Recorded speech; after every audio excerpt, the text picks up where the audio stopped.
제 남편의 가치는 이 500만 원입니다. 그것은 최고급 유골함과 서울추모공원 봉안당의 가장 좋은 자리를 위한 비용이었죠. 하지만 바로 어제 오후 저는 그가 낡은 민소매 셔츠에 다 찢어진 삼선 슬리퍼를 신고 태연하게 마트에서 새우젓을 고르는 것을 보았습니다. 수많은 사람의 눈물을 자아냈던 그 성대한 장례식이 있은 지 벌써 6개월. 오늘 저는 남편의 반년 제사에 쓸 물건을 사기 위해 마트에 갔습니다. 산더미처럼 쌓인 진열대 사이에서 그 모습은 마치 거대한 망치처럼 제 눈을 강타했습니다. 그는 거기에 서서 새우젓병을 손에 들고 불빛에 비춰보고 있었습니다. 그가 살아있을 때 고혈압 때문에 제가 절대 금지했던 음식이었죠. 심장이 쿵 하고 내려앉았고 온몸에 피가 굳는 것 같았습니다. 저는 카트를 버려두고 몽유병 환자처럼 그에게 다가갔습니다. 차갑게 식은 손으로 그 남자의 손목을 꽉 잡았습니다. 민준 씨, 그 남자는 깜짝 놀라 돌아봤고 우리의 시선이 마주쳤습니다. 그 순간 그의 눈동자에서 스쳐 지나가는 당혹감을 보았지만 그는 금세 능청스러운 표정으로 그것을 감췄습니다. 아주머니, 사람 잘못 보셨습니다. 저는 박상철이라고 지방에서 올라온 과일 장사꾼입니다. 그는 어색한 사투리를 흉내내며 제 손을 뿌리쳤지만 그 억양은 어딘가 부자연스러웠습니다. 저는 아무 말도 하지 않고 그의 왼쪽 눈꼬리를 뚫어지게 쳐다봤습니다. 그곳에는 1985년 오토바이 사고로 생겼던 희미한 초승달 모양의 흉터가 그대로 남아 있었습니다. 제가 직접 연고를 발라주었던 바로 그 상처였죠. 저는 그가 등 뒤로 감추려 애쓰는 떨리는 왼손으로 시선을 돌렸습니다. 새끼손가락 한마디가 없었습니다. 젊은 시절 목공소에서 당한 사고 틀림없었습니다. 그가 제가 되어도 알아볼 수 있을 겁니다.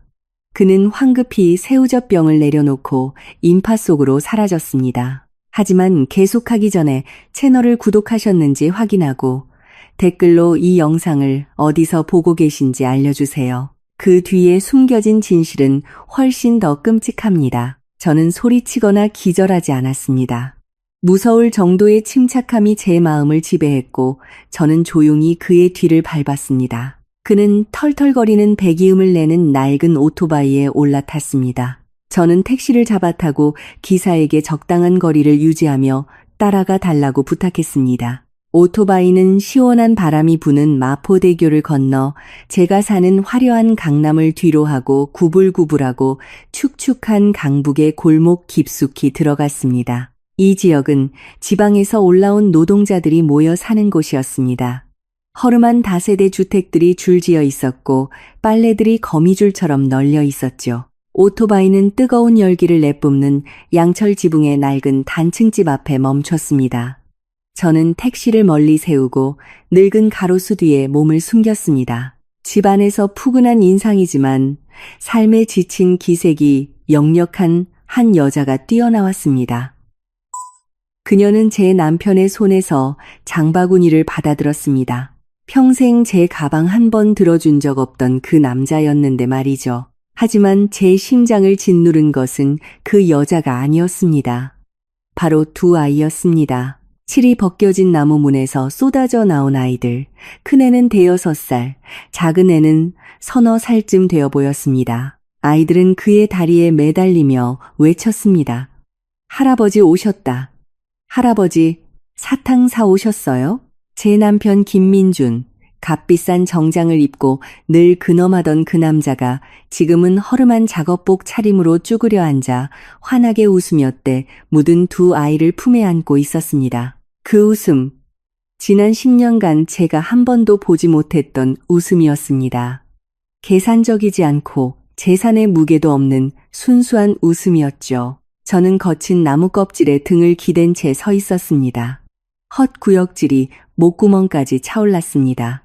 집에서는 그의 영정사진이 향연기 자욱한 제사상 위에 놓여 있고 이 500만 원짜리 유골함은 봉안당에서 차갑게 식어가고 있는데 저는 눈물이 마르도록 울었고 매일 밤 그의 영혼이 극락왕생하기를 빌며 경을 외웠습니다. 알고 보니 그는 극락왕생이 필요했던 게 아니라 그저 저에게서 벗어나고 싶었던 겁니다. 그는 죽지 않았습니다. 그는 단지 다른 가족과 함께 인간이 생각할 수 있는 가장 잔인한 방식으로 다른 삶을 살고 있었던 것입니다. 저는 떨림없는 손으로 휴대폰을 꺼내 멀리서 연신 사진을 찍었습니다. 그들의 행복한 모든 순간이 제 휴대폰에 선명하게 저장되었습니다. 오늘 그는 제 눈앞에서 다시 살아났지만 바로 이 순간 제가 존경했던 남편은 제 마음속에서 완전히 죽었습니다. 그날 밤 강남의 고급 빌라는 무서울 정도로 넓게 느껴졌습니다. 에어컨 소리는 동면 중인 괴물의 숨소리처럼 나지막하게 울렸지만 제 마음속의 냉기만큼 차갑지는 않았습니다. 저는 남편의 서재 차가운 원목 바닥에 주저앉았습니다. 주위에는 낡은 앨범들과 방금 금고에서 꺼낸 신분증 서류들이 흩어져 있었습니다.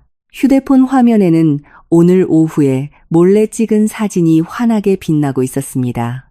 낡은 민소매 셔츠를 입은 남자가 두 아이 곁에서 한박 웃음을 짓고 있는 사진이었죠. 제 손에는 20년 전 바다로 여행 갔을 때 찍은 김민준의 사진이 들려 있었습니다. 저는 돋보기를 이용해 1mm까지 샅샅이 뜯어보았습니다. 사무실 의자에 오래 앉아 있는 습관 때문에 약간 구분 등 머리카락 바로 아래 목덜미에 숨어 있어 저처럼 가장 가까운 사람만 아는 작은 붉은 점, 그리고 웃을 때 눈을 찡그리는 방식까지 모든 것이 잔인할 정도로 100% 일치했습니다. 더 이상 의심의 여지가 없었습니다. 이 500만 원짜리 유골함에 담긴 것은 이름 모를 누군가의 것이었습니다. 그리고 제 남편 김민주는 이 결혼 생활에서 빼돌린 돈으로 버젓이 살아 숨쉬며 젊은 여자와 아이들 곁에서 행복하게 지내고 있었던 겁니다. 새벽 5시, 서울의 하늘은 아직 차가운 안개에 잠겨 있었습니다. 저는 우리 가문의 유일한 아들이자 자랑인 지훈에게 전화를 걸었습니다. 지금 당장 집으로 와. 급한 일이야. 제 목소리는 쉬어 있었지만 거절을 허락하지 않는 단호함이 묻어났습니다. 지훈은 20분 후에 도착했습니다. 구겨진 실크 잠옷 차림에 잠이 덜게 부은 얼굴이었습니다. 문을 들어서자마자 그는 회사를 운영하는 권력자의 거만한 말투로 투덜거렸습니다. 어머니, 왜 그러세요? 이른 아침부터 또 불면증 때문에 헛생각하시는 거죠? 제가 경전 그만 읽고 좀 쉬시라고 말씀드렸잖아요. 운전해. 저는 그의 말을 끊었습니다. 핸드백을 꽉 쥔 채 묻지 말고 가보면 알아 라고 말했습니다. 평소와 다른 제 싸늘한 태도에 지우는 입을 다물고 마지못해 벤츠키를 들고 시동을 걸었습니다. 고급 세단은 마포대교를 부드럽게 미끄러져 나가 화려한 도심을 뒤로하고 강북으로 향했습니다. 지우는 제가 재래시장 깊숙한 곳으로 길을 안내하고 그의 차바퀴가 한 번도 닿고 싶어 하지 않았을 더럽고 좁은 골목으로 접어들자 안절부절 못하기 시작했습니다. 어머니, 대체 어디 가시는 거예요? 이런 동네는 지저분한 노동자들이나 사는 곳이잖아요. 지우는 얼굴을 찌푸리며 마스크를 고쳤었습니다. 바로 그때 앞쪽 삼거리에서 낡은 오토바이 한 대가 쌩하고 지나갔습니다. 오토바이에는 낡고 빛바랜 파란색 작업복을 입은 남자가 등 뒤에 커다랗게 부푼 자루를 싣고 있었습니다. 저는 지훈을 보았습니다. 그리고 제 효심 깊은 아들의 몸에서 영혼이 빠져나가는 순간을 목격했습니다. 지훈은 급브레이크를 밟았고 타이어가 아스팔트에 끌리는 날카로운 소리가 울려 퍼졌습니다. 그의 얼굴은 핏기 하나 없이 하얗게 질렸습니다. 그는 백미러를 통해 사라지는 그 남자의 뒷모습을 멍하니 믿을 수 없다는 듯이 쳐다봤습니다. 두 손은 마치 유일한 구명줄인 양 핸들을 꽉 잡고 부들부들 떨고 있었습니다. 아버지. 그의 입에서 나온 소리는 모기 소리처럼 작았지만 밀폐된 차 안의 정적 속에서 그것은 천둥 소리처럼 울렸습니다. 저는 놀란 기색 없이 가만히 앉아 있었습니다. 제가 10달 동안 품어 낳은 아들, 늙어서 유일한 의지처가 될 것이라 믿었던 아들을 돌아보았습니다. 어떻게 박상철 씨를 알아보는 거니? 저는 가볍지만 면도날처럼 날카로운 목소리로 물었습니다. 지우는 핸들 위로 고개를 떨궜고 그의 어깨는 격렬하게 떨렸습니다. 숨 막히는 침묵이 이어졌습니다. 마침내 그가 고개를 들었습니다. 얼굴은 눈물 범벅이었지만 그것은 슬픔의 눈물이 아니라 모든 것이 발각되었을 때의 공포의 눈물이었습니다. 어머니, 아버지는 돌아가시지 않았어요.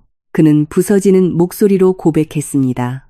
그리고 진실이 터진 하수관의 악취나는 물처럼 쏟아져 나왔습니다. 어제 제가 본 그 푸근한 인상의 여자는 바로 20년 전 저희 집에서 일했던 지방 출신의 가사도우미 최은숙이었습니다. 김민주는 제 코앞에서 바로 이 집 안에서 그녀와 바람을 피웠던 것입니다. 제가 가족을 먹여 살리기 위해 건설 자재 매장을 관리하며 바쁘게 뛰어다니는 동안 제 남편은 다른 가정을 꾸리고 있었던 겁니다. 아버지는 남은 여생을 최 여사님과 함께 보내고 싶어 하셨어요. 편안하게 눈치 보지 않고 어머니의 위세에 눌리지 않고 살고 싶으셨대요. 지우는 울면서 아버지를 변호하려 애쓰며 말했습니다. 하지만 아버지는 이혼을 두려워하셨어요. 지금 이혼하면 25억 원의 재산을 절반으로 나눠야 하고 어머니가 절반을 가져가면 회사는 산산조각 날 거라고 하셨어요. 저는 그 말을 들으며 가슴이 찢어지는 듯한 고통을 느꼈습니다. 질투 때문이 아니었습니다. 혐오감 때문이었습니다. 모든 것이 돈 때문이었습니다. 그럼 관 속에 있던 시신은 누구였지? 저는 차갑게 핵심을 찔렀습니다. 지우는 침을 꿀꺽 삼키며 제 시선을 피했습니다. 그의 대답은 제 등골을 오싹하게 만들었습니다. 그건 지방병원에 있던 말기암 환자 노숙자였어요. 아버지가 묘지 브로커를 통해 그 사람을 찾았고 죽음과의 계약이 성립됐어요. 김민주는 그 불쌍한 남자의 가족에게 현금 5천만 원을 주기로 약속하고 그 대가로 그 남자는 김민준이라는 이름으로 죽기로 했습니다. 그 남자가 마지막 숨을 거두자 사망 진단서에는 즉시 제 남편의 이름이 기재되었습니다. 시신은 곧바로 밀봉된 관에 입관되었죠. 특이 전염병이라는 이유를 들어 저와 친척들이 마지막 얼굴을 보는 것을 막았습니다. 그날이 떠올랐습니다. 저는 남편의 얼굴을 보겠다며 관뚜껑을 두드리고 울부짖었습니다. 하지만 저를 꼭 껴안고 눈물을 흘리며 막아선 것은 바로 이 효심 깊은 아들 지훈이었습니다. 어머니, 아버지는 가셨어요. 아버지가 편히 가시도록 괴롭히지 마세요. 의사 선생님이 전염 위험이 크다고 하셨잖아요. 제발 건강 좀 챙기세요. 완벽한 연극이었습니다. 저는 모르는 사람을 위해 통곡했고 이름 없는 시신 앞에서 절을 했습니다. 그리고 제 남편과 아들은 제 등 뒤에 서서 이 늙은 여자를 가장 고통스러운 방식으로 속여 넘겼다는 안도감에 서로 공모의 눈빛을 주고받았을 겁니다. 저는 지훈을 보았습니다. 마치 낯선 사람을 보는 것 같았습니다. 제가 온갖 정성을 다해 키운 아들이 이제 세상에서 가장 비도덕적인 사기 사건의 공범이 되어 있었습니다. 정말 대단하구나, 지훈아. 저는 모성애라고는 조금도 남지 않은 싸늘한 목소리로 말했습니다. 난 네가 그저 무심한 줄로만 알았지. 알고 보니 악마였구나. 어머니, 저도 어쩔 수 없었어요. 아버지가 돕지 않으면 의절하겠다고 협박하셨단 말이에요. 저도 괴로웠어요.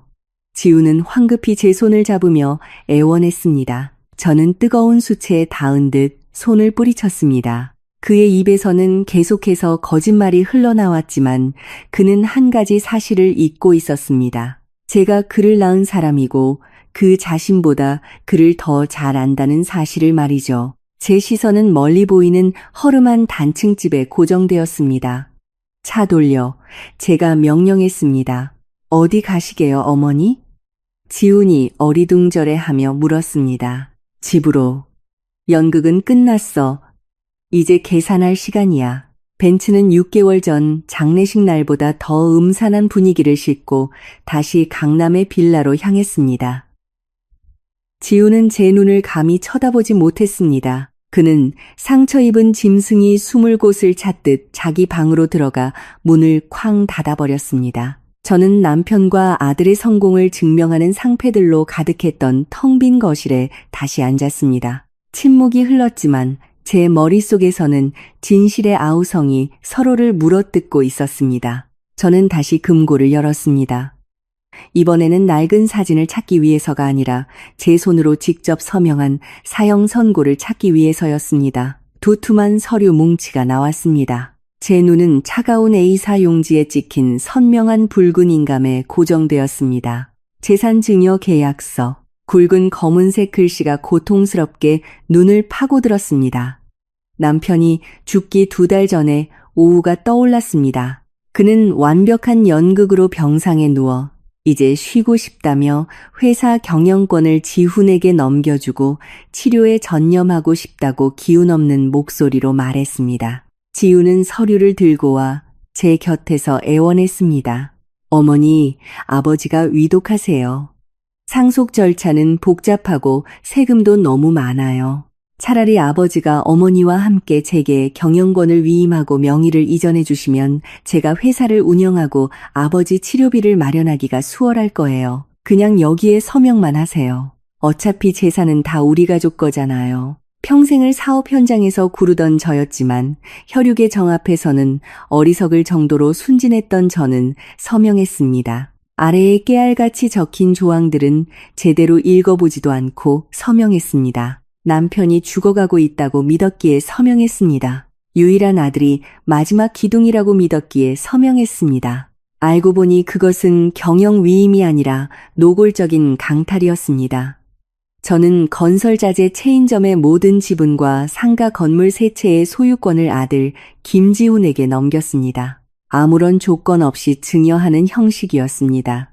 이제 법적으로 저는 빈털털이었습니다. 제 피와 땀으로 세운 집에서 빌부터 사는 과부 늙은이에 불과했죠. 헛웃음이 터져 나왔습니다. 깨진 유리 소리처럼 건조한 웃음이었습니다. 어쩐지 지난 6개월 동안 회사 회장의 어머니임에도 불구하고 매달 생활비로 고작 50만 원을 받았던 이유를 이제야 알겠습니다. 지우는 늘 침통한 얼굴로 집에 와서 사업이 어렵고 자재는 팔리지 않고 빚만 쌓여간다고 하소연했습니다. 그는 마치 윗사람이 아랫사람에게 하사하듯 제게 돈 봉투를 건넸습니다. 회사 사정이 정말 안 좋아요, 어머니.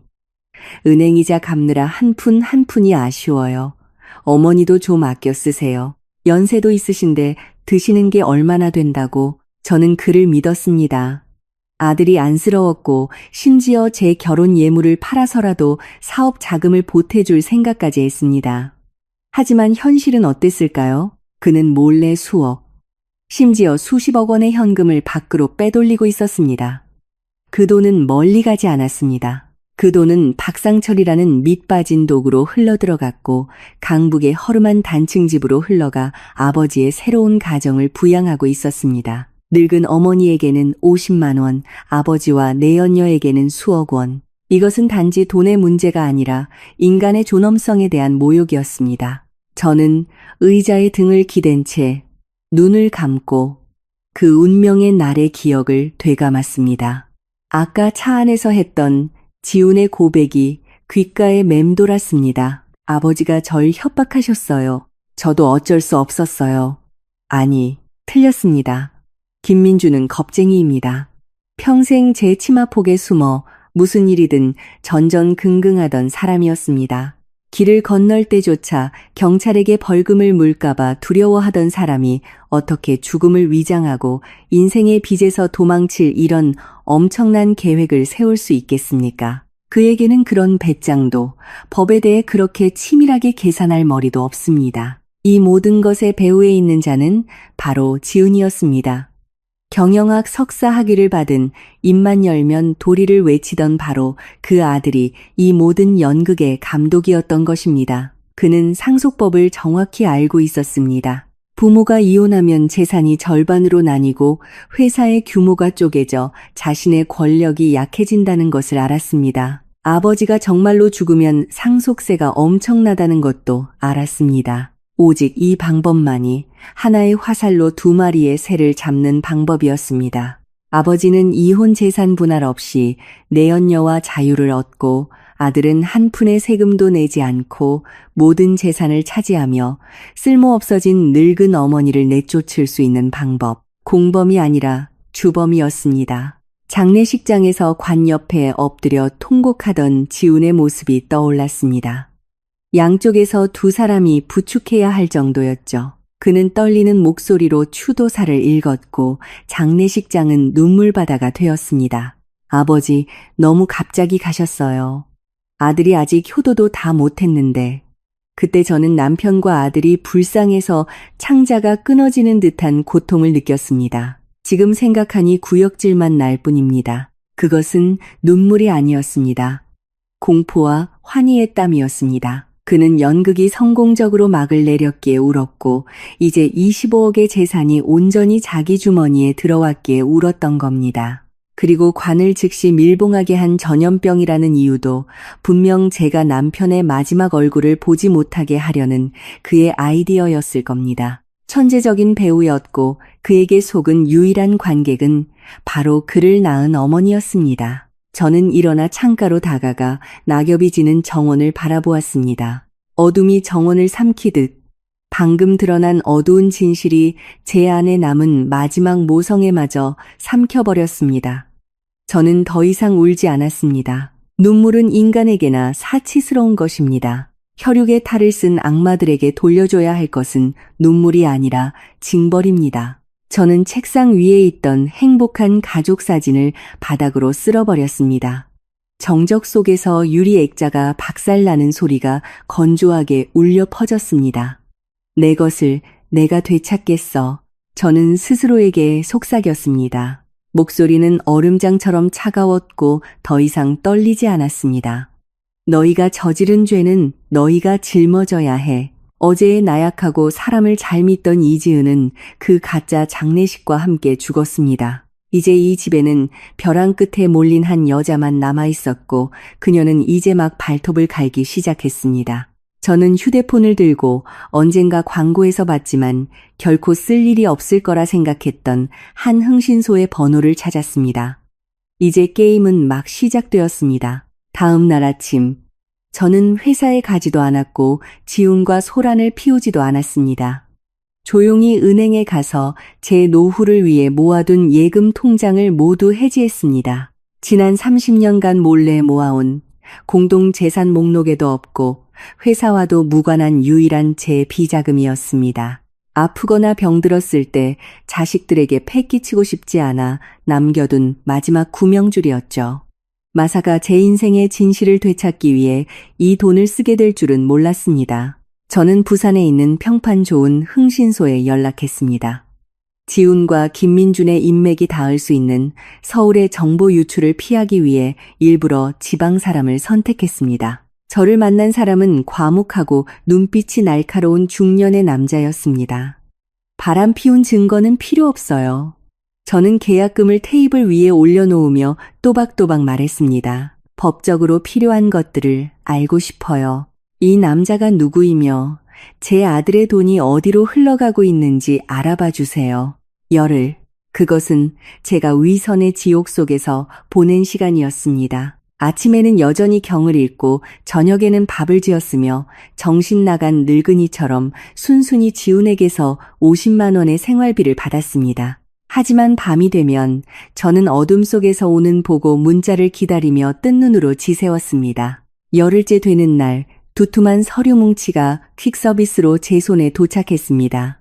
저는 방문을 걸어 잠그고 흰 장갑을 낀 채 조심스럽게 서류 한 장 한 장을 넘겼습니다.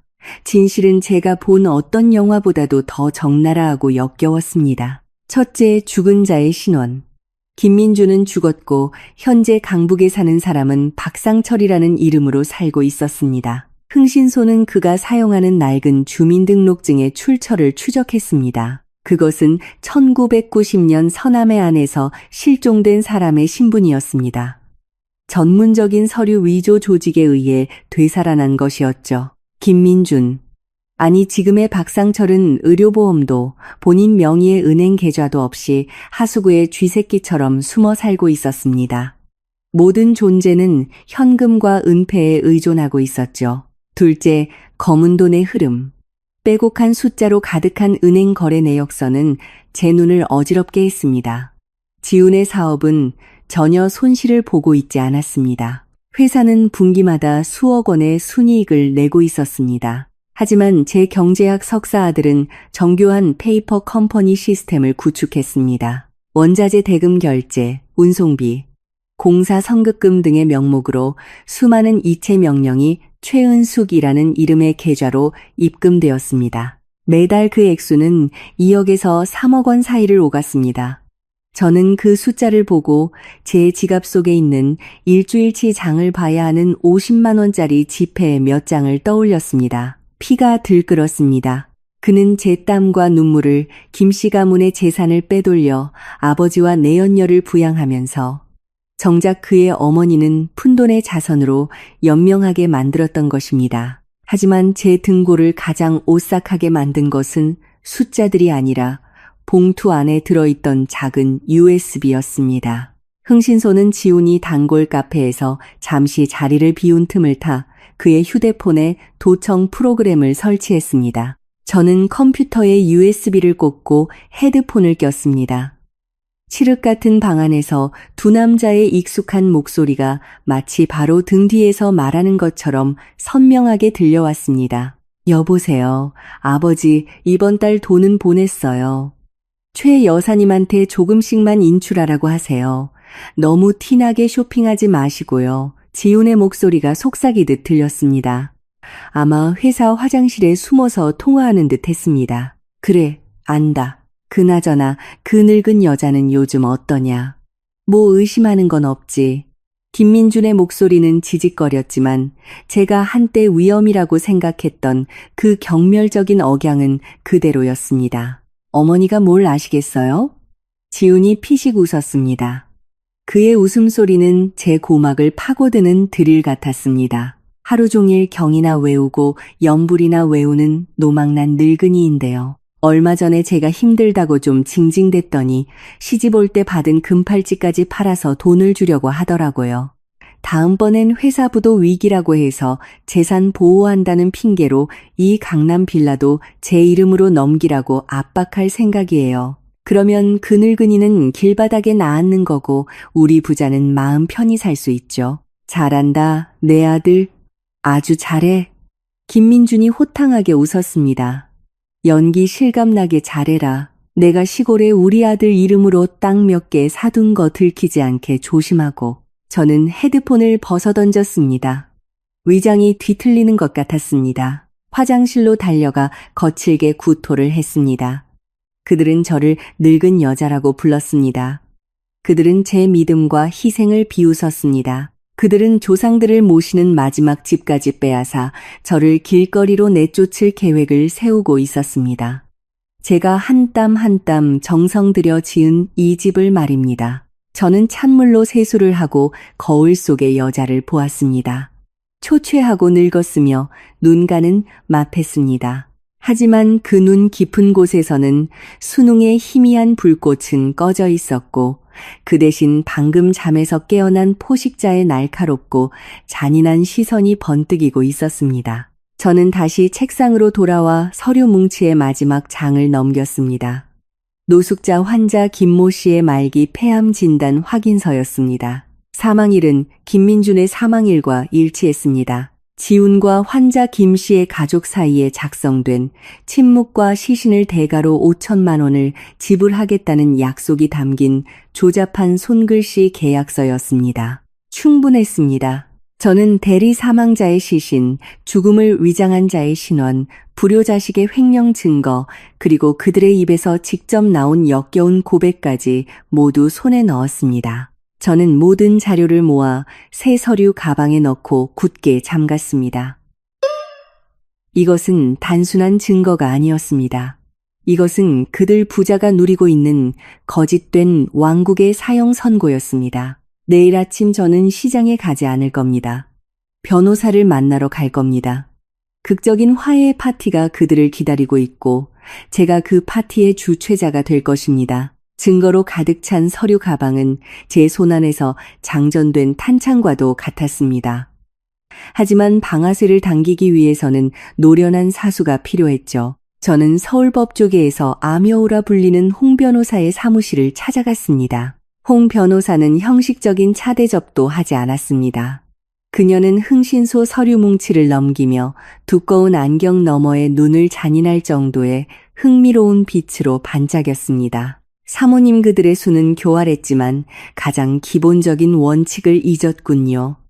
홍 변호사는 길고 가느다란 손가락으로 원목 테이블을 두드렸습니다. 사모님께서 서명하신 재산 증여 계약서는 본질적으로 상속권과 자발적 의사에 기반한 민사 거래입니다. 하지만 우리가 김민준 씨가 살아있다는 것을 증명한다면 그 모든 이전 절차는 혼인 중 재산 빼돌리기, 즉 불법적인 사기 행위로 간주될 것입니다. 그녀는 날카로운 미소를 지으며 저를 올려다보았습니다. 재산을 되찾는 것뿐만 아니라 사기 및 탈세 혐의로 그들을 감옥에 보낼 수도 있습니다. 모든 것을 걸 준비가 되셨습니까? 모든 것을 걸겠어요. 저는 망설임 없이 대답했습니다. 배신자들 외에는 더 이상 잃을 것이 없었으니까요. 그 주말 저는 지훈과 그의 아내를 저녁 식사에 초대했습니다. 전화기 너머 제 목소리는 건강이 걱정되어 기댈 곳을 찾는 늙은 어머니처럼 가늘고 약하게 떨렸습니다. 저는 아침 일찍부터 부엌에 들어가 지훈이 가장 좋아하는 음식들, 갈비찜과 잡채를 만들었습니다. 맛있는 음식 냄새가 빌라 전체에 퍼져나가며 거짓된 따뜻함을 연출했습니다. 하얀 식탁볼을 깐 식탁 위에는 이천에서 만든 커다란 연꽃 도자기 화병을 놓았습니다.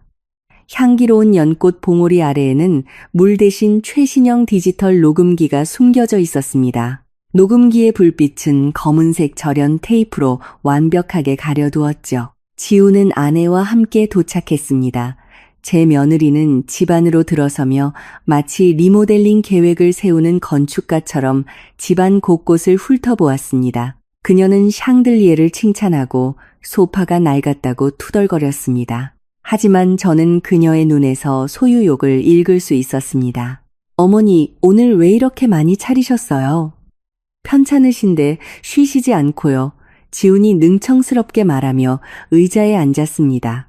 이 늙은이가 언제 죽을지 어떻게 알겠니?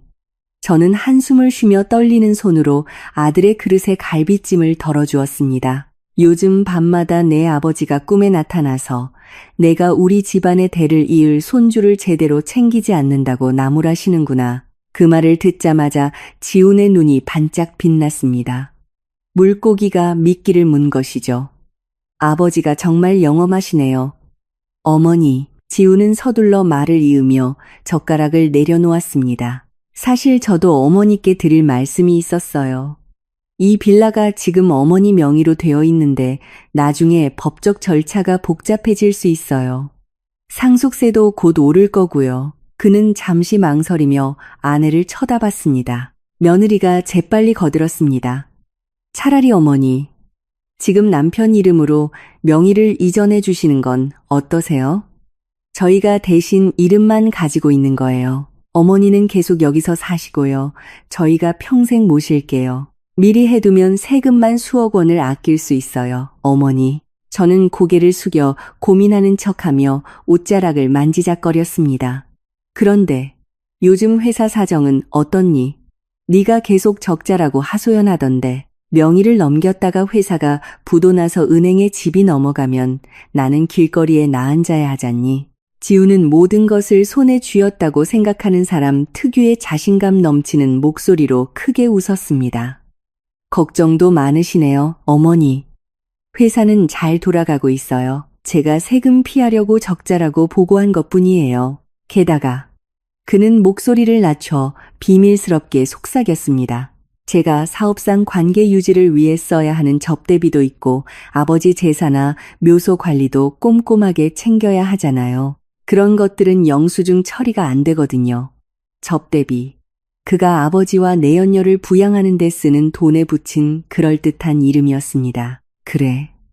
나는 내가 그 돈을 어디 다른 데 쓰는 줄 알았지.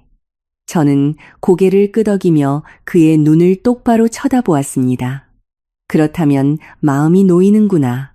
다음 주 월요일에 변호사한테 서류 준비하라고 하렴. 내가 서명할 테니. 정말요, 어머니? 와, 어머니 최고예요. 며느리는 환호하며 손뼉을 칠 뻔했습니다. 지우는 애써 침착함을 유지하려 했지만 와인잔을 든 그의 손은 기쁨으로 떨리고 있었습니다. 식사는 그들의 환희 속에서 진행되었습니다. 그들은 이 방을 무슨 색으로 칠할지, 저 대문을 어떻게 바꿀지에 대해 의논했습니다. 저는 밀랍을 씹는 것처럼 밥을 씹으며 한때 제 혈육이라 불렀던 자들의 얼굴 위에서 춤추는 탐욕을 조용히 관찰했습니다. 그들 부부의 차가 철제 대문 뒤로 사라지자 제 입가에 온화한 미소도 사라졌습니다. 저는 식탁으로 돌아가 연꽃 화병을 들어 올리고 녹음기를 꺼냈습니다. 붉은 불빛이 여전히 깜빡이고 있었습니다. 모든 대화가 이 안에 담겨 있었습니다. 탈세 인정, 영수증 없는 지출에 대한 인정, 그리고 가장 중요한 것, 잘못된 재정 상황 정보에 기반하여 저에게 재산 이전을 강요하고 유도한 사실까지. 저는 홍 변호사에게 전화를 걸었습니다. 시계는 밤 9시를 가리키고 있었습니다. 필요한 걸 얻었어요. 저는 차가운 목소리로 말했습니다. 녹음이 선명하게 됐어요. 그 애가 모든 걸 인정했어요. 잘하셨습니다, 사모님. 홍 변호사의 목소리는 흥분에 차 있었습니다. 저는 이미 소장을 다 작성해 뒀습니다. 내일 아침 8시면 법원은 긴급 임시조치 신청서를 접수하게 될 겁니다. 김지훈이라는 이름과 관련된 모든 개인 계좌, 회사 계좌를 동결하고 모든 부동산 거래를 중지시키는 조치죠. 월요일 아침, 그가 의기양양하게 진명의 이전 서류를 들고 올 때 그가 받게 될 것은 법원의 통지서일 겁니다. 저는 전화를 끊고 창밖에 짙은 어둠을 바라보았습니다. 지훈아, 재산을 보전하기 위해 이 집을 원한다고? 좋아. 내가 보전해주마. 하지만 내 탐욕으로부터 보전하는 거란다. 오늘 밤이 내 아들이 편히 잘 수 있는 마지막 밤이 될 것입니다. 그리고 저에게는 지난 6개월 만에 처음으로 거짓된 평화를 찾기 위해 경을 외울 필요가 없는 밤이 될 것입니다. 제 평화는 이제 법과 징벌의 손에 달려 있었습니다. 월요일 아침, 서울에는 갑작스러운 소나기가 쏟아졌습니다. 굵은 빗줄기는 낡은 가로수의 먼지를 씻어냈지만 곧 드러날 추악함을 씻어낼 수는 없었습니다. 우리 가족의 건설자재 회사 본사에서 말이죠. 저는 거실에 앉아 연꽃차를 마시며 회사에 설치된 CCTV 시스템과 연결된 아이패드 화면을 뚫어지게 쳐다보고 있었습니다. 아침 8시, 정확히 업무 시작 시간이었습니다. 화면 속에서 지우는 평소처럼 거만한 태도로 사장실에 들어섰습니다. 그는 휘파람을 불며 자동차 키를 빙빙 돌렸습니다. 아마 오후에 이 빌라의 명의 이전 서류에 서명할 순간을 꿈꾸고 있었겠죠. 하지만 그 꿈은 정확히 10분 만에 산산조각 났습니다. 제 휴대폰이 울렸습니다. 지훈이었습니다. 어머니, 지금 무슨 짓을 하신 거예요? 그의 목소리는 거의 비명에 가까웠고 너무 커서 휴대폰을 귀에서 멀리 떼어야 할 정도였습니다. 왜 은행에서 계좌가 동결됐다고 연락이 와요? 왜 아침에 계약금으로 보내려던 돈이 막힌 거냐고요? 어머니가 위임 계좌에 무슨 짓을 하신 거예요? 저는 태연하게 찻잔을 시키며 짧게 대답했습니다. 나는 아무 짓도 안 했어. 법이 한 거지. 그리고 전화를 끊었습니다. 저는 일어나 고급스러운 검은색 벨벳 한복 저고리를 매만지며 운전기사를 불렀습니다. 회사로 가요. 이제 쓰레기를 치울 시간이니까. 회사 로비에 들어섰을 때 그곳은 마치 파산한 시장처럼 혼란스러웠습니다. 직원들은 떼를 지어 수군거렸고 빚 독촉을 하는 거래처들로부터 전화가 빗발쳤습니다. 지우는 사무실 한가운데 서서 얼굴이 새빨개진 채 땀을 비오듯 흘리며 격리부장을 향해 책상을 치며 소리치고 있었습니다. 저를 보자마자 그는 미친 짐승처럼 달려들었습니다. 이 늙은이가 미쳤어요? 당신이 재산을 동결하면 회사는 망해요. 당신 아들을 죽일 셈이냐고. 저는 눈도 깜빡이지 않고 돈 때문에 거품을 무는 아들을 똑바로 쳐다보았습니다. 이 회사는 내 아버지와 내 피와 땀이야. 네가 그걸로 피 빨아먹는 기생충 같은 것들을 먹여 살리게 두느니 차라리 내 손으로 부숴버리겠어. 바로 그때 경찰 제복을 입은 한 무리의 사람들이 들어왔습니다. 사무실 안의 공기는 순식간에 무겁게 가라앉았고 쥐 죽은 듯 조용해졌습니다. 선두에는 경제팀 소속의 경정이 서 있었습니다. 김지훈 씨. 경정이 단호한 목소리로 물었습니다. 지훈은 움찔하며 뒷걸음질 치다 책상 모서리에 부딪혔습니다. 네, 접니다. 무슨 일이시죠? 우리는 탈세, 허위 서류 작성, 그리고 기업 자금 횡령 혐의에 대한 고소장과 증거를 접수했습니다. 수사에 협조해 주셔야겠습니다. 지우는 저를 돌아보았습니다. 그의 눈빛은 흉포함에서 극도의 애원으로 바뀌었지만 저는 그저 돌부처처럼 차갑게 서 있을 뿐이었습니다. 경정이 신호를 보내자 다른 경찰관이 책상 위에 두툼한 서류 뭉치를 올려놓았습니다. 그것은 바로 제가 수집한 증거들의 사본이었습니다. 최은숙에게 송금한 허위 계산서들, 검은 돈의 흐름을 보여주는 계좌 내역, 그리고 토요일 저녁에 그가 모든 것을 인정했던 녹음 파일까지. 이건 오해입니다. 어머니, 저분들한테 말씀 좀 해주세요. 어머니, 저 좀 살려주세요.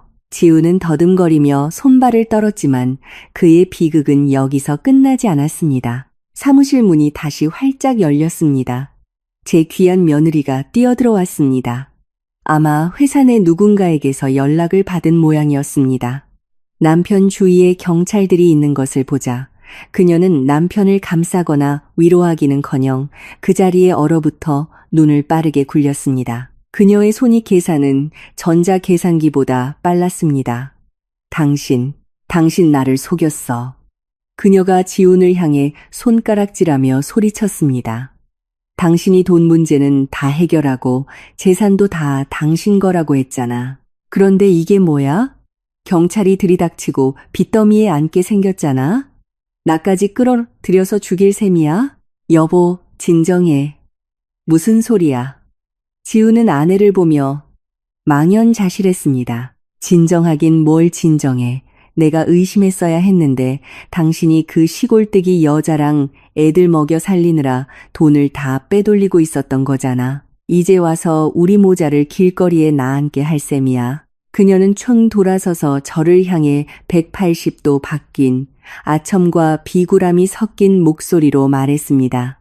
어머님, 저는 아무 관련 없는 거 아시죠? 저도 피해자예요. 제가 연루되지 않게 해주세요, 네. 그러고는 황급히 제가 횡령한 돈으로 산 것을 뻔히 아는 명품 핸드백을 챙겨 돌아서려 했습니다. 거기서 제 목소리는 크지 않았지만 며느리를 그 자리에 얼어붙게 할 만큼의 위력이 있었습니다. 네가 무관하다고? 집 명의를 넘기라고 부추긴 게 누구지? 그 더러운 돈으로 호의호식한 게 누구야? 친정에 가서 소환장이나 기다리고 있어. 며느리는 얼굴이 하얗게 질려 사무실 구석으로 물러나 더 이상 한마디도 하지 못했습니다. 저는 지훈에게 다가갔습니다. 그는 이제 초라하게 움츠러들어 더 이상 성공한 사업가의 풍채는 찾아볼 수 없었습니다. 지훈아, 못된 자식은 용서할 수 있어. 저는 한마디 한마디 공간에 못을 박듯 말했습니다.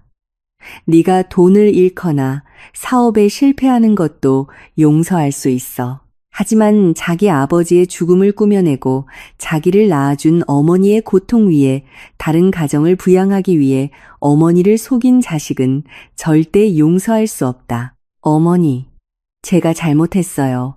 지훈이 무릎을 꿇고 주저앉아 눈물 콧물을 쏟아냈습니다. 넌 잘못한 게 아니야. 저는 고개를 저었습니다. 넌 범죄자야. 그리고 범죄자는 대가를 치러야지. 한 경찰관이 다가와 구속영장을 읽었습니다. 경제 범죄뿐만 아니라 가장 무거운 죄명이 마지막에 호명되었습니다. 사문서 위조 및 동행사, 바로 김민준의 사망 신고 서류를 위조한 죄였습니다. 차가운 수갑이 철컥하고 지훈의 손목에 채워졌습니다. 그 건조한 소리는 불효자식의 화려했던 인생의 종지부를 찍는 소리였습니다. 그는 2명의 경찰에게 이끌려 끌려나갔습니다. 제 옆을 지나갈 때 그는 원망과 절망이 가득한 눈빛으로 저를 마지막으로 돌아보았습니다.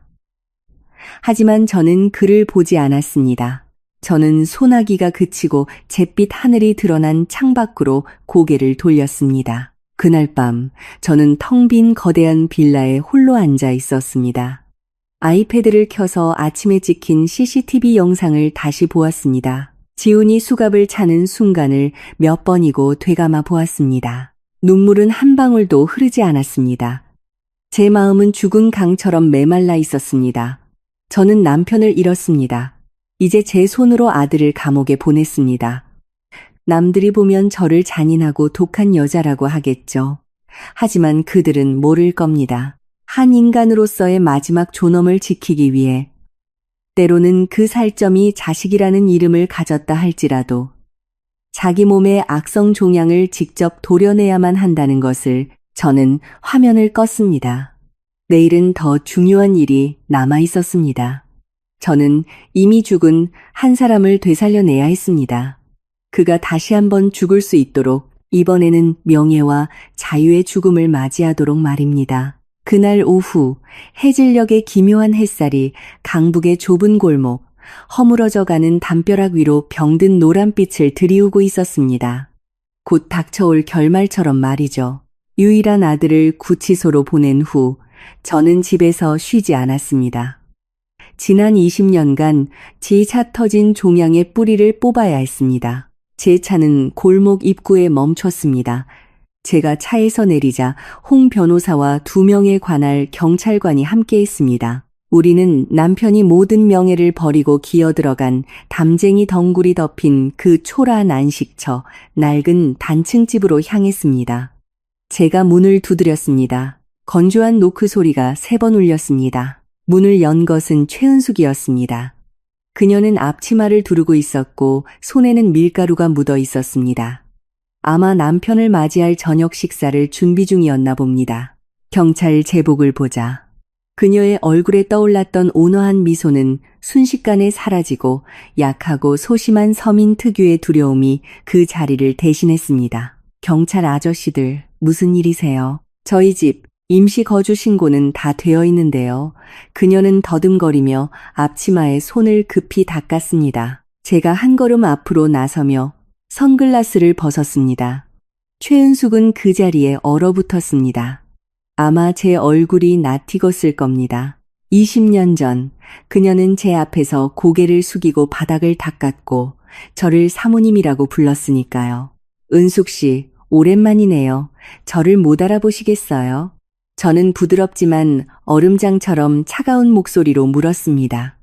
그녀의 눈이 커지고 동공이 수축했습니다. 사모님? 사모님이 어떻게 여기에? 저는 대답 대신 그녀를 비집고 집 안으로 똑바로 들어갔습니다. 집은 비좁고 곰팡내와 값싼 음식 냄새가 뒤섞여 코를 찔렀습니다. 벽에는 행복한 가족 사진이 걸려 있었습니다. 김민준과 최은숙, 그리고 2아이.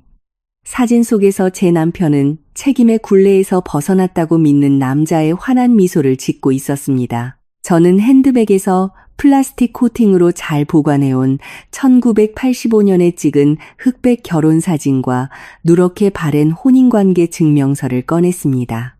그것들을 낡은 플라스틱 테이블 위에 놓았습니다. 똑똑히 보세요. 저는 서류를 손가락으로 가리켰습니다. 당신이 남편이라고 부르는 그 남자, 그가 당신에게 뭐라고 말했나요? 아내가 죽었다고? 혼자 아이를 키우는 호랍이라고 했던가요? 최은숙은 떨리는 손으로 서류를 집어들었고 얼굴은 핏기 하나 없이 하얘졌습니다. 박서방은 아내가 2000년대 초에 암으로 죽었다고 했어요. 그의 아내는 죽지 않았어요. 저는 한 글자 한 글자 또박또박 말했습니다. 바로 지금 당신 눈앞에 버젓이 서 있잖아요. 최은숙은 서류를 떨어뜨리고 뒷걸음질치며 중얼거렸습니다. 말도 안 돼. 그 사람은 착한 사람이에요. 절대 거짓말할 사람이 아니라고요. 바로 그때 익숙한 오토바이 소리가 문 밖에서 들려왔습니다. 털털거리는 배기음과 기카는 브레이크 소리. 우리 아들 엄마, 오늘 맛있는 순대 사왔어. 그 목소리, 한때 제 곁에서 속삭이던 그 목소리가 이제는 어찌나 저속하고 천박하게 들리는지 김민준, 아니 지금의 박상철이 문으로 들어섰습니다. 손에는 순대 봉지를 들고 입가에는 흐뭇한 미소를 띤 채, 하지만 그 미소는 저를 보자마자 그리고 집 한가운데에 엄숙하게 서 있는 2명의 경찰을 보자마자 그 자리에 얼어붙었습니다. 순대 봉지가 툭 하고 바닥에 떨어졌고 손에 들려있던 열쇠 꾸러미도 따라 떨어지며 조용한 공간에 날카로운 소음을 만들어냈습니다. 그의 얼굴은 붉어졌다가 보라색으로 그리고는 종이처럼 하얗게 질렸습니다. 죄인의 첫 번째 반응은 해명이 아니라 도주였습니다. 그는 돌아서서 문 밖으로 뛰쳐나가려 했지만 너무 늦었습니다. 2명의 경찰이 재빨리 그의 양팔을 붙잡았습니다. 박상철 씨, 본명 김민준 씨, 조용히 협조해 주시죠. 경찰의 목소리는 단호했습니다. 김민준은 부들부들 떨며 다리에 힘이 풀린 듯 주저앉았습니다. 그는 쥐구멍에 몰린 생쥐처럼 애원과 공포가 뒤섞인 눈빛으로 저를 올려다보았습니다. 지은 씨, 당신이 어떻게... 하지만 먼저 입을 연 것은 제가 아니라 최은숙이었습니다. 그 고단한 삶을 살아온 여자가 그녀가 평생 믿었던 남자의 멱살을 잡고 달려들었습니다. 박서방, 이게 다 어떻게 된 거야? 날 속였어? 당신 유부남이었어? 그녀는 눈물을 쏟아내며 절규했습니다. 내가 고향에 있는 땅까지 팔아서 당신 사업 자금하라고 돈을 줬는데 당신이 목공소 차린다고 했잖아. 그 돈 다 어디다 쓴 거야. 이 사기꾼, 저는 그 광경을 보며 통쾌함보다는 비애를 느꼈습니다. 알고 보니 그는 아내와 자식뿐만 아니라 내연녀까지 속였던 것입니다. 그는 이 순진한 여자의 돈을 뜯어내기 위해 자신을 불행하고 착한 남자로 포장했던 것입니다.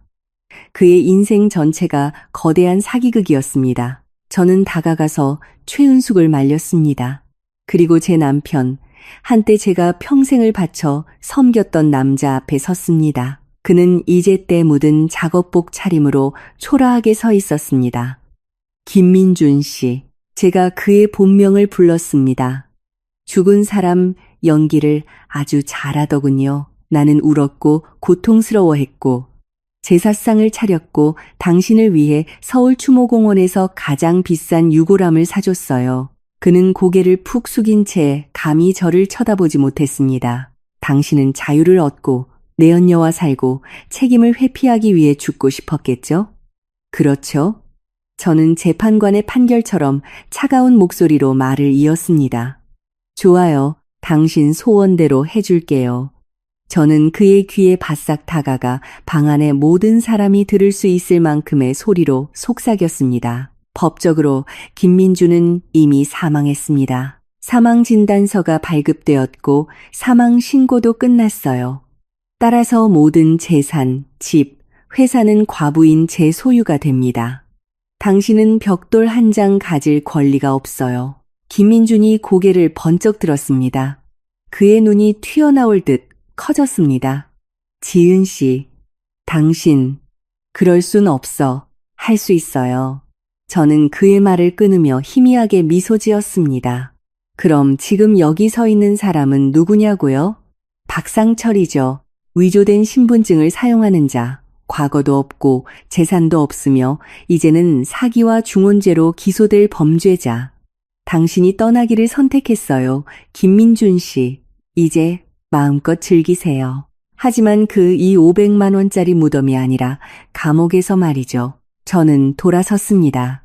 등 뒤로 최은숙의 처절한 울음소리와 배신자의 절망적인 숨소리가 들려왔습니다. 땅거미가 완전히 내렸습니다. 저는 어두컴컴한 골목을 빠져나와 깊은 숨을 들이마셨습니다. 바깥 공기는 오염되고 먼지가 가득했지만 지금 저에게는 그 어떤 것보다도 상쾌하게 느껴졌습니다. 저는 진실에게 제 이름을 돌려주었고 그를 그가 마땅히 있어야 할 곳, 무의 상태로 돌려보냈습니다. 김민준 씨의 사망 선고를 취소하는 재판은 제 60여 년 인생에서 목격한 가장 비극적인 희극이었습니다. 보통 사람들은 살기 위해 자신의 존재를 인정받기 위해 싸웁니다. 하지만 제 남편은 감옥에 들어갈 법적 자격을 얻기 위해 자신이 죽지 않았음을 증명해야만 했습니다. 저는 맨 앞줄에 앉았습니다. 제 고급스러운 검은색 정장은 피고인석에선 남자의 초라하고 남루한 모습과 극명한 대조를 이루었습니다. 한때 회장 의자에 앉아 위엄을 뽐내던 김민주는 이제 기술직 공무원이 지문 채취를 위해 그의 더러운 10손가락을 펼치게 해야 했습니다. 과거 주민등록 자료에 있는 지문 데이터와 비교하기 위해서였죠. 법적 절차는 냉정하고 정확하게 진행되었습니다. DNA 검사, 인상착의 대조, 증인 진술, 모든 것이 단 하나의 결론을 향했습니다. 이 500만 원짜리 유골함에 담긴 것은 이름 모를 누군가였고 김민주는 여전히 이 공기를 마시며 숨쉬고 있다는 것. 판사가 나무망치를 탕 하고 내리치며 김민준에 대한 사망 증명서의 효력을 취소한다고 선언했을 때 저는 그의 어깨가 무너져 내리는 것을 보았습니다. 이 부활은 기적이 아니라 그의 자유로운 삶에 대한 사형 선고였습니다. 그가 법적으로 살아있음이 인정되는 바로 그 순간 홍 변호사는 즉시 일어나 다른 두꺼운 서류 뭉치를 재판부에 제출했습니다. 존경하는 재판장님, 김민준 씨가 살아있으므로 이전에 아들 김지훈 씨에게 이루어진 모든 재산 증여 계약은 혼인 기간 중 재산을 빼돌리기 위한 사기와 정보 은폐에 기반하여 이루어진 것입니다. 저희는 이 모든 거래의 무효를 선언해 주실 것을 요청합니다. 그 어떤 저항도 그들을 구원할 수 없었습니다. 법은 매우 공정했지만 기만적인 자들에게는 또한 매우 잔인했습니다. 김민준이 의무를 회피하고 재산을 빼돌리기 위해 죽음을 위장했기 때문에 법원은 신속하게 판결을 내렸습니다. 그의 사망 이전 시점의 부부 공동재산 상태를 복원하라는 판결이었습니다. 25억 원.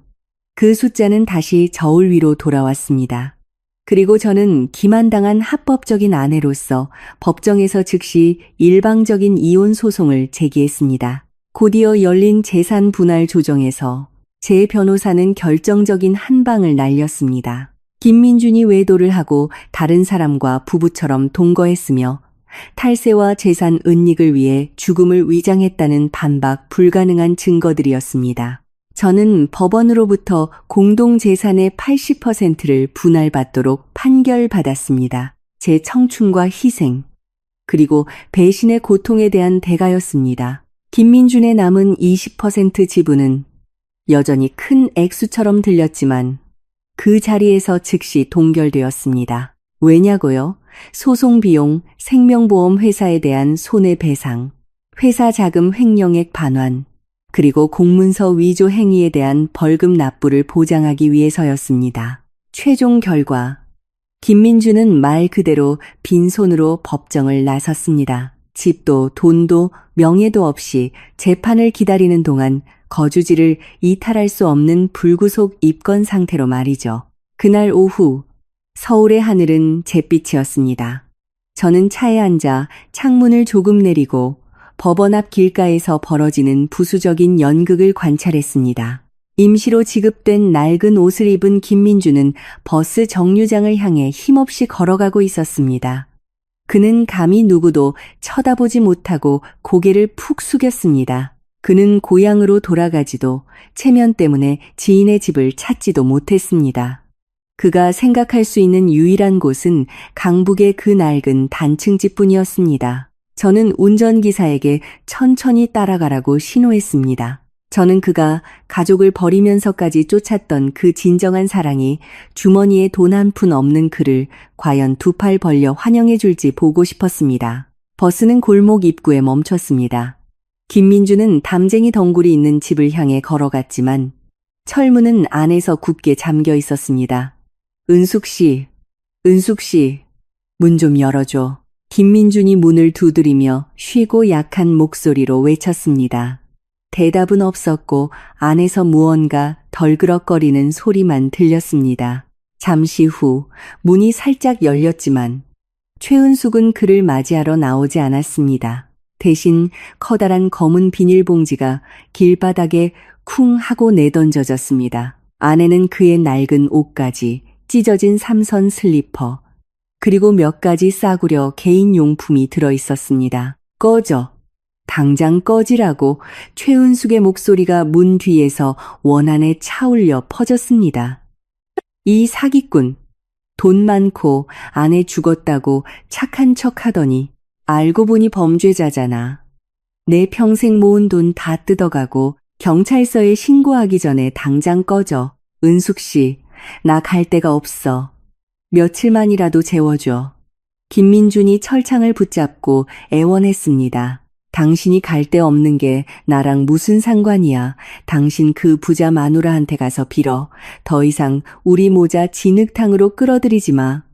쾅! 문이 닫혔습니다. 빗장을 거는 소리가 관의 못을 박는 소리처럼 울려 퍼졌습니다. 김민주는 텅 빈 골목 한가운데서 망연자실하게 서 있었습니다.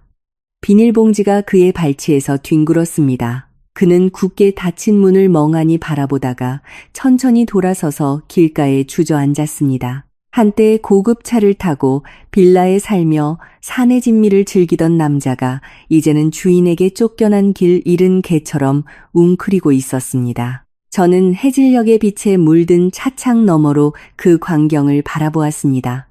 제 마음속에는 일말의 동정심도 잃지 않았습니다. 20년간 그는 저를 속였고 20년간 그는 최은숙을 속였습니다. 그는 자신이 두 개의 삶을 동시에 조종할 수 있는 왕이라고 생각했겠죠. 하지만 그는 모래 위에 지은 성의 기반이 사랑이 아니라 돈이라는 사실을 잊었습니다. 돈이 떨어지면 모래는 흩어지고 성은 무너집니다. 그는 죽음에서 살아 돌아와 버림받고 경멸당하는 기분을 맛보게 된 것입니다. 그가 저를 길거리로 내쫓으려 했을 때 저에게 주려고 했던 바로 그 기분을 말입니다. 저는 차창을 올렸습니다. 집으로 가요. 운전기사에게 말했습니다. 연극은 끝났으니까. 차는 움직이기 시작했고 거울 속에서 점점 작아지는 그의 고독한 모습을 뒤로했습니다. 제가 더 이상 손을 쓸 필요는 없었습니다. 인생과 인과응보가 저를 대신해 가장 잔혹한 역할을 해주었으니까요. 서울 구치소의 늦겨울, 바람이 난하게 불었습니다. 저는 면회실의 투명한 유리창을 사이에 두고 지훈과 마주 앉았습니다. 제 손은 갈색 표지의 지장경 위에 놓여 있었습니다. 지훈은 눈에 띄게 수척해져 있었습니다. 구치소 생활 단 2주 만에 한때 멋지게 넘겼던 머리는 짧게 깎여 듬성듬성했고 눈가는 잠을 못 자서인지 아니면 방탕한 생활을 못해서인지 철하게 꺼져 있었습니다. 저를 보자마자 그는 유리창으로 달려들어 수화기를 잡고 울음 섞인 목소리로 외쳤습니다. 어머니, 고소 취하해 주세요. 저 좀 살려주세요. 여기선 더는 못 버티겠어요. 깡패들 뿐이에요. 저를 때린단 말이에요. 어머니 돈 많잖아요. 저 좀 빼내주세요. 저는 한때 제 자랑이었던 유일한 아들이 이제는 비겁함으로 얼룩진 덩어리가 된 모습을 보았습니다. 생각했던 것만큼 마음이 아프지는 않았습니다. 제 마음은 거대한 폭풍이 지나간 후의 호수처럼 고요했습니다. 고소는 취하하지 않을 거야. 저는 낮고 일정한 목소리로 말했습니다. 그리고 내게 단 1원도 쓰지 않을 거다. 지우는 얼어붙었습니다. 그의 손이 떨렸습니다. 어머니, 절 죽일 셈이세요? 제가 어머니 친아들이잖아요. 네가 내 친아들이기 때문에 널 이곳에 둬야만 하는 거야. 저는 유리창 아래의 작은 틈으로 경전책을 밀어 넣었습니다. 바깥 세상에서 부모는 내게 돈 버는 법, 돈 쓰는 법은 가르쳤지만 좋은 사람이 되는 법을 가르치는 것을 잊었구나. 너는 여기서 처음부터 다시 배울 시간이 필요해. 지우는 소리치며 경전책을 바닥에 내던졌지만 저는 이미 수화기를 내려놓고 일어섰습니다. 등 뒤에서 쿵쿵 유리를 두드리는 소리가 들렸지만 저는 돌아보지 않고 걸어 나갔습니다. 아프지 않았냐고요? 아팠습니다. 하지만 종양이 온몸으로 퍼져남은 인생 전체를 망가뜨리게 두느니 한 번의 고통으로 도려내는 것이 낫습니다. 그 면회 이틀 후 한밤중에 다시 전화가 울렸습니다. 이번에는 한 파출소의 유선 전화번호였습니다. 여보세요. 김민준 씨 가족 되십니까? 맞기도 하고 아니기도 합니다. 제가 망설이며 대답했습니다. 한강 다리 밑에서 남성 시신 한 구를 발견했습니다. 상의 주머니에 신분증과 이 전화번호가 적힌 쪽지가 있었습니다. 오셔서 확인해 주셔야겠습니다. 저는 급히 코트를 걸치고 차가운 밤 속으로 들어섰습니다. 병원 영안실은 소독약 냄새가 코를 찔렀습니다. 경찰관이 하얀 천을 걷어냈습니다. 그였습니다. 김민준. 한때 이탈리아제 정장을 입고 고급 구두를 신었으며 강남 빌라의 푹신한 침대에서 잠들었던 남자가 이제는 차가운 스테인리스 침대 위에 웅크린 채 누워 있었습니다. 그는 최은숙이 그날 내던졌던 낡고 찢어진 작업복을 입은 채 죽어 있었습니다. 사인은 고혈압으로 인한 뇌졸중과 저체온증입니다. 부검의가 무미건조한 목소리로 말했습니다. 강변 둔치에서 최소 이틀은 누워 있었던 것으로 보입니다. 어망을 치던 주민이 발견했습니다. 임종을 지켜본 사람은 아무도 없었습니다. 저는 그의 잿빛 얼굴을 보았습니다. 그의 눈은 후회 때문인지 아니면 고독의 추위 앞에 공포를 느꼈기 때문인지 여전히 크게 뜨여 있었습니다. 그는 자유를 찾아 얽매이지 않는 삶을 찾아 집을 나갔습니다. 그리고 마침내 그는 집도 가족도 돈 한 푼도 없는 죽음이라는 절대적인 자유를 찾았습니다. 저는 손을 뻗어 그의 눈을 감겨주었습니다. 당신이 그토록 갈망하던 자유예요, 김민준 씨. 제가 속삭였습니다. 이제 소원을 이루셨네요. 김민준의 진짜 장례식은 다음 날 아침에 치러졌습니다. 6개월 전처럼 악대도 화환도 거짓된 찬사로 가득한 추도사도 없었습니다. 오직 저와 차가운 연구차 그리고 화장장 직원들 뿐이었습니다. 저는 더 이상 이 500만 원짜리 유골함을 사지 않았습니다. 가장 저렴하고 평범한 도자기 유골함을 선택했습니다. 아직 온기가 남은 유골함을 손에 들고 저는 곧장 한강변으로 갔습니다. 강바람이 세차게 불어 제 검은 상복 자락을 흩날렸습니다. 저는 유골함 뚜껑을 열고 한 줌 한 줌 재를 뿌연 강물 속으로 흘려보냈습니다. 흙은 흙으로, 재는 재로, 저는 바람 속에서 맴돌다 가라앉는 재의 입자들을 보며 말했습니다. 당신은 평생을 거짓 속에서 부유하며 살았으니 이제 강물이 당신의 죄를 씻어주기를. 죽은 자의 일을 마친 후 저는 산자, 제 남편을 대신해 죽었던 사람에 대한 빚을 갚기 위해 돌아왔습니다. 김민준의 재산을 동결하여 되찾은 돈의 일부를 사용해 그 불쌍한 노숙자의 고향을 찾아냈습니다. 그의 이름은 김모 씨였고 척박한 시골 마을 출신이었습니다. 그의 가족은 지훈에게서 5천만 원을 받았지만 아버지의 시신을 찾지 못해 평생을 슬픔 속에 살고 있었습니다. 저는 이 500만 원짜리 봉안당에서 그의 유골함을 꺼내왔습니다. 이번에는 제가 직접 그 유골함을 안고 그의 고향으로 향했습니다. 저는 그를 위해 번듯한 묘를 만들어주고 그의 진짜 이름과 사망 날짜를 새겼습니다. 그리고 고인의 영혼 앞에서 향을 피우며 사죄했습니다. 죄송합니다. 저희 가족의 탐욕 때문에 당신이 죽어서도 편히 쉬지 못하고 다른 사람의 이름을 짊어져야 했습니다. 이제 당신의 이름을 돌려드리니 부디 편히 잠드소서. 서울로 돌아오자 지훈의 재판도 막 끝난 참이었습니다. 징역 5년. 그것이 문서 위조와 탈세에 대한 대가였습니다. 재판정에서 지훈은 제가 재력으로 감형을 청탁하거나 보석을 신청해 줄 것이라는 기대에 찬 눈빛으로 저를 보았습니다. 하지만 저는 자리에서 일어나 아들의 눈을 똑바로 쳐다보고 재판부와 가족 변호사 앞에서 선언했습니다. 네가 마땅히 상속받았어야 할 모든 재산은 내가 단 1원도 쓰지 않고 은행 신탁에 맡길 것이다. 지훈은 어리둥절했지만 저는 강한 어조로 법정 전체에 울려 퍼지도록 강조했습니다. 너는 단 하나의 조건을 만족해야만 그 돈을 다시 받을 수 있다. 출소 후 최소 3년 동안 자신의 두 손으로 정직하게 일하며 스스로의 삶을 꾸려나갔음을 증명해야 한다. 누구에게도 의지하지 않고 속이지도 않고 기대지도 않고 말이다. 만약 내가 해낸다면 너는 모든 것을 되찾을 것이다. 하지만 내 아버지처럼 탐욕스럽고 게으른 본성을 버리지 못한다면 그 돈은 모두 자선단체에 기부될 것이다. 저는 법정을 나섰습니다. 혼자 걸었지만 조금도 외롭지 않았습니다. 등 뒤에서는 수갑이 철컥거리는 소리와 아들의 뒤늦은 울음소리가 들려왔습니다. 제 앞에는 소나기가 지나간 뒤에 잿빛이지만 맑게 갠 서울 하늘이 펼쳐져 있었습니다.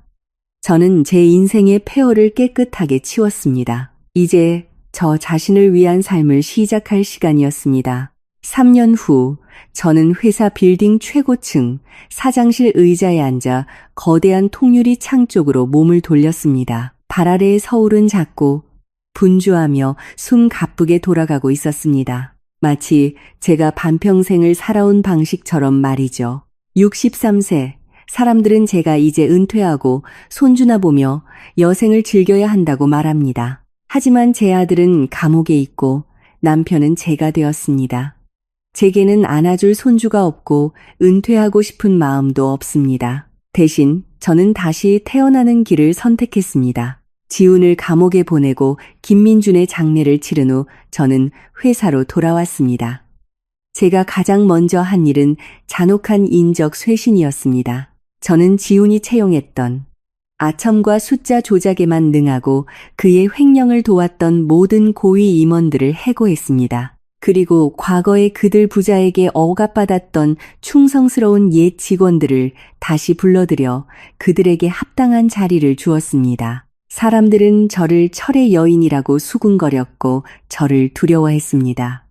좋습니다. 때로는 경외 섞인 두려움이 수천억 원의 기업을 손에 쥔 과부에게는 최고의 방패가 되기도 하니까요. 올해 우리건설 자재 체인점의 매출은 김민준이 살아있을 때보다 2배로 증가했습니다. 알고 보니 내부에서부터 갉아먹는 좀벌레들을 제거하자 나무는 비로소 진짜로 새싹을 틔우고 가지를 뻗어 나갔습니다. 하지만 저는 더 이상 돈 버는 데만 혈안이 된 이지은이 아니었습니다. 금요일 오후 저는 평소보다 일찍 회사를 나섰습니다. 운전기사는 저를 사교 댄스 클럽으로 데려다 주었습니다. 감미로운 음악 속에서 저는 하이힐을 신고 허리를 꼿꼿이 세우고 고개를 든 채 춤을 추었습니다. 예전에 김민주는 제가 치마 입는 것을 금지하며 늙어서 주책 떤다고 핀잔을 주곤 했습니다. 그는 제가 부엌의 초라한 그림자가 되기를 원했죠. 이제 저는 맞춤 제작한 실크 드레스를 입고 유럽을 여행하며 파리에서 와인을 마시고 스위스에서 내리는 눈을 바라봅니다. 저는 그가 금지했던 모든 것을 합니다. 복수하기 위해서가 아니라 지난 40년간 잊혔던 지은이라는 이름의 소녀에게 보상해주기 위해서입니다. 저는 또한 안연안이라는 이름의 작은 법률 지원 재단을 설립했습니다. 사무실은 회사 빌딩 1층에 마련하여 저처럼 유해한 결혼 생활에 갇혀 있거나 경제적 학대나 재산 사기를 당한 여성들에게 무료 상담과 재정 지원을 해줍니다. 저는 더 이상 순진하게 내용을 제대로 읽지도 않고 재산 증여 서류에 서명하는 또 다른 이지은을 보고 싶지 않습니다. 어제 아침 요가를 마치고 돌아오는 길, 제 차가 강북의 한 시장 근처 사거리에서 신호대기를 위해 멈췄습니다. 차창 너머로 길거리 좌판에서 웅크리고 앉아 찹쌀밥을 파는 익숙한 모습이 보였습니다. 최은숙이었습니다. 그녀는 눈에 띄게 늙어 있었고 머리는 하얗게 새었으며 눈은 도하게 꺼져 있었습니다. 김민준이 몰래 생활비를 대주던 시절에 푸근하고 풍족했던 모습은 온데간데 없었습니다. 듣자 하니 김민준을 내쫓은 후 박상철에게 평생 모은 돈을 다 사기당한 일로 자식들에게도 외면당했다고 합니다. 이제 그녀는 길거리에서 푼돈을 벌어야만 했습니다. 저는 차창을 내리고 말했습니다. 찹쌀밥 하나 주세요. 최은숙이 고개를 들었고 밥을 푸던 손이 멈칫했습니다. 그녀는 저를 즉시 알아보았고 떨리는 손 때문에 뜨거운 밥을 떨어뜨릴 뻔했습니다. 그녀는 고개를 푹 숙이고 감히 저를 똑바로 쳐다보지 못했습니다. 죄인이 판사 앞에 선 것처럼 어색한 손놀림으로 밥을 비닐에 쌌습니다.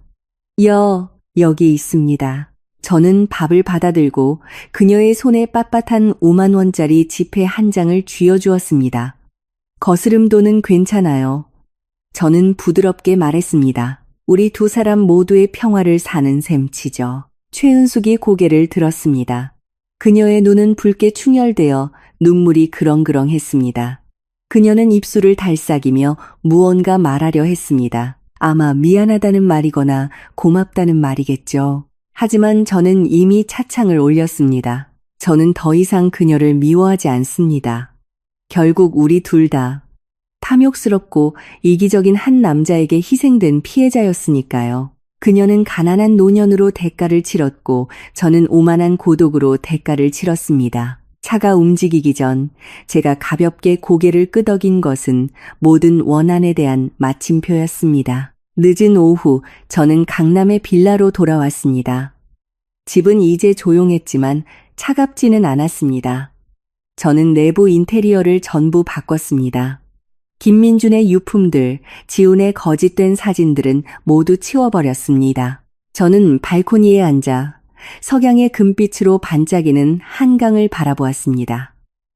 등나무로 엮은 테이블 위에는 더 이상 배신한 남편의 영정 사진이 없었습니다.